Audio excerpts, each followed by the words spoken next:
喺雅各講到舌頭嘅時候，佢話呢個舌頭咧，其實喺我哋身體裏邊咧，佔嘅位置唔係好大嘅啫。咁你諗下，隻手掌咧都大過條脷啦，係咪？咁但係咧，佢話舌頭所引出嚟嘅果效咧，可能係好大嘅，甚至大過隻手嘅。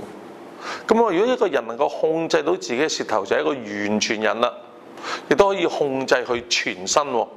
咁係咩意思咧？就係如果我哋能夠好地控制到我哋嘅言語咧，其實影響我哋整個嘅生命。隨即雅各就講咗兩個嘅比喻。我哋今日先睇第一個嘅比喻，就係雅各書第3章嘅第3節。佢話：我們若把嚼環放在馬嘴裏，叫他信服，就能調動他的全身。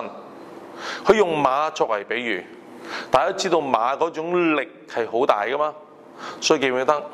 喂，而家你架車係幾多匹馬力啊？horsepower， 原來就係咁解，就係啲馬嘅力量係好大。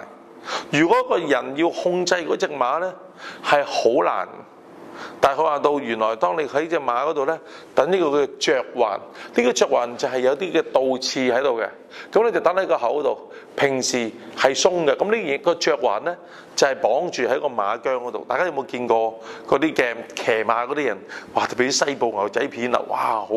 好中意睇獨行俠嘅，哇！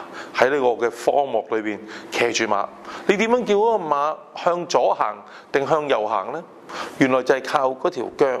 當你一勒向呢邊嘅時候，要向呢邊，因為有呢個嘅嚼環。佢一整嘅時候，佢會痛啊嘛！佢痛嘅時候，佢就會嚟到擺動，避免咗即係嗰種嘅痛楚。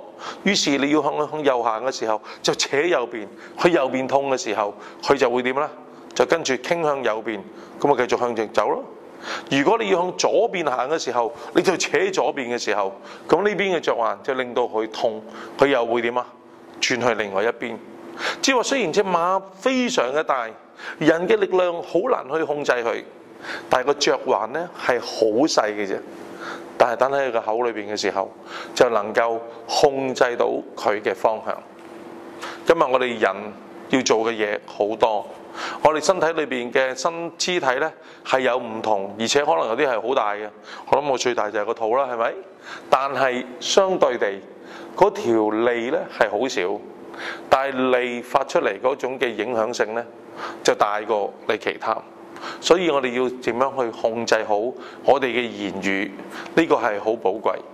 希望我哋能夠小心我哋嘅言語，以至到我哋嘅言語唔係傷害人，而能夠幫助人、造就人啦。